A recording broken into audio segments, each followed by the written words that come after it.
Bonjour à tous, je m'appelle Adriela. Bienvenue sur ma chaîne YouTube. Ce sera pour vous l'occasion de découvrir mon témoignage, comment j'ai été gagnée à Christ. Et au travers de cette chaîne, vous allez également découvrir des story time qui me concernent sur comment j'ai vaincu le rejet, les différentes blessures de l'âme. Je suis gabonaise. C'est le meilleur pays du monde. Comme je dis souvent, si tu n'es pas chrétien en temps pour moi, sois au moins gabonais. J'arrive en France en 2009 pour mes études. Fraîchement arrivée du Gabon, j'ai une vie qui est plutôt dissolue, on va dire.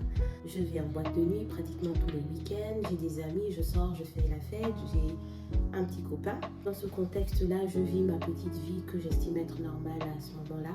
Je me dis chrétienne, mais je n'ai pas de véritable relation avec le Seigneur. Je suis catholique par mes parents. J'ai eu mon catéchisme, baptême, communion, confirmation.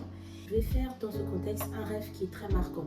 Je suis dans un tribunal avec un accusateur qui lit sur un papier des faits qui me sont reprochés. Et tout au-dessus de nous, il y a le ciel qui est grand ouvert. Il y a un trône, mais je ne vois pas qui est assis sur le trône, je vois juste un trône et une grande robe blanche qui prend tout l'espace. Il y a cette voix dans le ciel qui me dit, effectivement, tout ce qui est en train de dire sur toi est vrai. Et je ne peux pas t'accueillir dans mon royaume en l'état.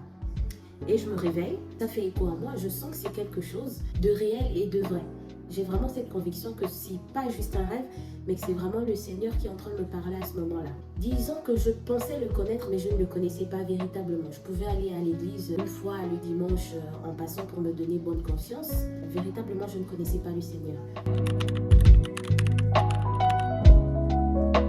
Dès que j'ai eu ce rêve, la première chose que j'ai faite, comme j'étais membre de l'aumônerie des étudiants catholiques de la ville où j'étais, je suis allée interroger le prêtre par rapport au rêve que j'ai fait. Je suis ressortie de là avec une réponse qui ne m'a pas du tout satisfaite. J'ai également consulté un ami, il avait l'air plutôt sage, très philosophe dans l'âme, mais la réponse qu'il m'a apportée ne m'a pas du tout satisfaite. Mais j'ai gardé ça dans mon cœur et puis j'ai continué ma petite vie, mon petit train-train quotidien. C'était une expérience qui était gravée dans mon cœur. Entre le moment où j'ai eu ce rêve et où j'ai donné ma vie au Seigneur, il y a eu à peu près 2 ans et demi ou 3 ans. Donc j'ai continué ma vie à voir mon copain, sortir avec mes amis en boîte de nuit. Je fais d'autres rêves, c'est des oppressions démoniaques où je vois des esprits qui m'apparaissent dans ma chambre. Un jour, alors que je suis avec un ami, j'entends un enseignement de l'apôtre Ivan Castano, enfant. Je ne sais plus trop ce qu'il dit, je ne m'en souviens pas, mais je sais juste que ça fait écho dans mon esprit. Et je sais juste que je suis en train de vivre une vie qui ne plaît pas au Seigneur. Je continue ma petite vie jusqu'au jour où une amie m'invite à une conférence dont le titre c'était « De l'esclavage à la liberté ». Quand j'arrive à cette conférence et que le pasteur prêche, j'ai juste l'impression qu'il est en train de prêcher ma vie. Comme s'il lisait en moi, comme dans un livre ouvert. Il parle de personnes qui vivent dans le monde mais qui ne savent pas qu'elles sont prisonnières. Et là, je dis, mais c'est moi ce qu'il est en train de prêcher. Je vis, mais je ne me rends pas compte que je suis prisonnière de beaucoup de choses. Et là, pendant qu'il donne son message, je pleure. Je pleure parce que je sens et je sais que Dieu est en train de me parler au travers de cet homme.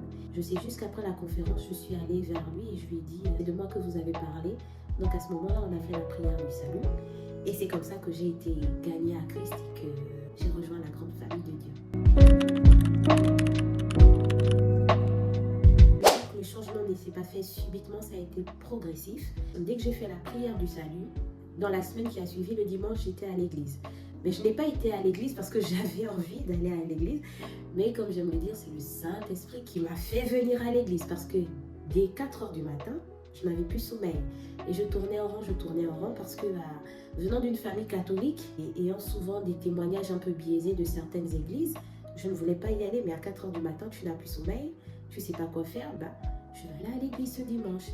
Et je vais à l'église ce dimanche-là, dans cette assemblée. Je me sens bien, en fait, c'est beaucoup de sentiments un petit peu paradoxaux parce qu'en même temps, je me sens bien par rapport au message, à la parole, mais je suis choquée parce que je vois des gens danser à l'église, crier, avoir une liberté que je n'avais pas forcément connue de l'église catholique. Du moins dans la façon de célébrer le culte, c'est pas la même façon.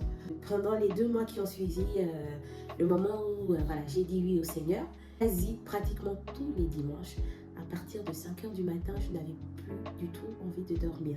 Donc je n'avais pas le choix. En fait, le Saint-Esprit me disait, ma grande, tu vas te réveiller, tu vas aller à l'église. Le Saint-Esprit met vraiment cette soif en moi d'apprendre à connaître qui est Jésus. Je lis ma Bible tous les jours. J'écoute des enseignements tous les jours. Je pose des questions à mon pasteur tous les jours. Et là, je suis juste en train de vivre ma plus belle rencontre en fait. Parce que je suis dans une phase de découverte où je me dis, mais comment en fait, avant, je n'ai pas connu ça. Et là, je découvre quelque chose qui est absolument merveilleux. C'était une toute petite assemblée, donc on était vraiment très famille. Donc tout de suite, je me suis sentie à l'aise dans ce cocon. J'avais des amis.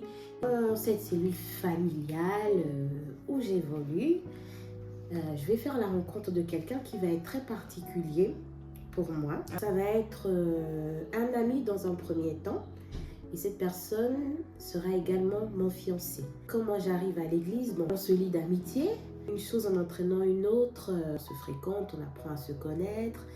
On se donne des rendez-vous parce qu'on avait un intérêt commun pour la musique. Lui qui jouait de plusieurs instruments et moi qui poussais un petit peu la chansonnette. Donc on se donnait rendez-vous soit chez lui, chez moi. Mais là, à ce moment-là, rien ne se passait. Mais disons qu'on était déjà dans un environnement où on flirtait un peu avec le péché sexuel. Moi, nouvelle convertie, je sais très bien que l'impudicité, Dieu est contre le fait d'avoir des relations sexuelles en dehors du mariage, mais ce n'est pas encore une conviction qui est vraiment gravée dans mon cœur. On se fréquente jusqu'au moment où les choses se concrétisent vraiment pour nous, où le frère me partage ses sentiments. J'annonce à mon pasteur que le frère est venu vers moi. Et donc à ce moment-là, mon pasteur me donne son avis sur le frère en question. Et c'est de là en fait où notre relation va vraiment prendre un autre essor. À peine arrivée dans l'église, je ne sais pas ce que c'est, comment on vit une relation amoureuse en Christ, clairement. À ce moment-là, je me dis pourquoi pas, c'est un frère en Christ, il a l'air plutôt bien, pourquoi ne pas se lancer? Mais sauf que se lancer, dans cette pensée-là, on ne fait pas les choses comme il faut. Je dors chez lui, des fois il dort chez moi. C'est à partir de là où les choses ont commencé à se compliquer pour nous. Et disons qu'on était déjà dans la relation de couple, mais pas selon les standards divins du royaume. Mais on se fréquentait comme les gens se fréquentent dans le monde. Tu m'avais parlé de tes sentiments. Je t'ai dit ok, on se voit, on a des relations sexuelles. Au fur et à mesure, je n'étais pas à l'aise avec cette idée-là. Le berger qui nous encadrait à l'époque n'était pas au courant que nous, on avait des relations sexuelles. Il était loin de s'en douter parce qu'il avait confiance au frère en Christ. Il voyait en lui quelqu'un de mature. Je pense qu'il a estimé que le frère était suffisamment mature pour ne pas que lui et moi on se retrouve, voilà. La relation évolue, je fais la rencontre de sa famille, de mon côté j'en parle à mes parents et c'est vraiment la première fois où je dis à mon père que je fréquente quelqu'un et qu'on envisage de se marier. Les autorités sont au courant de notre relation. Il y a eu un moment où on a été présenté officiellement à l'église comme deux personnes qui veulent s'engager sur la voie du mariage. Et voilà, tout au long de cette relation, on avait des périodes où on avait des rapports sexuels et des périodes où on n'en avait pas. Donc, comme on dit, on tombait et on se relevait. Ce qu'il faut savoir, c'est que dans ma vie avant Christ, j'ai eu une vie qui n'était pas forcément en conformité. Donc j'avais déjà eu à pratiquer des avortements. Et j'ai été transparente sur ce fait-là par rapport au frère en Christ. Quand il est venu vers moi, je lui ai dit, écoute, moi avant ma vie en Christ, voilà ce que j'ai fait. Je voulais être transparente avec lui sur ma vie. Donc j'ai dit au frère, vu que toi et moi on a des rapports sexuels régulièrement, sache que si je viens à tomber enceinte, je n'avorterai pas parce que c'est pas quelque chose que je souhaite refaire. Je ne sais pas si le frère à ce moment-là prend la mesure de ce que je lui dis, mais en tout cas je le préviens. Ce qu'il faut savoir, c'est que cette relation, on avait pas mal de red flags, mais que je n'avais pas vu à ce moment-là parce que j'étais pas forcément équipée, j'étais pas forcément enseignée.